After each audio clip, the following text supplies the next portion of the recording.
Sir আজকে নিয়ে এসেছি আনন্দমা স্কুলের ক্লাস টু এর রেনবোর যে ট্রান্সলেশন নিয়ে এসেছি। আমরা নেক্সট পার্টে নিয়ে আসবো এর এক্সারসাইজ। তো আজকে রেনবোর ট্রান্সলেট নিয়ে আসছি যে বিল্টুসের অফিসিয়াল ইউটিউব চ্যানেলে। আনন্দমা স্কুলের ক্লাস টু এর যে নতুন ইংলিশ বুক আছে সেই ইংলিশ বুকের রেনবোর ট্রান্সলেশন নিয়ে আসছি। তো দেওয়া আছে, there is a rainbow in the sky. There is a rainbow in the sky মানে আকাশে একটা রামধনু আছে বা রংধনু আছে। Do you know how it comes? তুমি কি জানো এটা কিভাবে আসে? Do you know how it comes? তুমি কি জানো এটা কিভাবে আসে? 7 কালার্স ক্যান বি সিন। 7 রং দেখা যায়, 7টি রং দেখা যায়। Red, yellow and lovely green. লাল, হলুদ এবং সুন্দর একটা সবুজ। Violet, indigo and blue.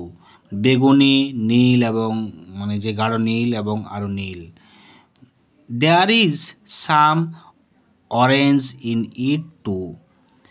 যে আমরা এই যে ভায়োলেট, ইন্ডিগো গাঢ় নীল এবং ব্লু হচ্ছে ব্লু নীল, গাঢ় নীল আবার ব্লু নীল। There is some orange in it too, তার মানে এতে কিছুটা কমলাও আছে। তো there is a rainbow in the sky. Do you know how it comes? 7 colours can be seen. Red, yellow and lovely green. Violet, indigo and blue. There is some orange in it too. এই rainbow next আমরা নিয়ে আসবো exercise. ততই ভিডিওটা দেখুন, like করুন, comment করুন, share করুন। Tata bye bye. আবার দেখা হবে বিল্টুসের অফিসিয়াল ইউটিউব চ্যানেল এবং বিল্টুস স্টাডি চ্যানেলে নেক্সট ভিডিও নিয়ে।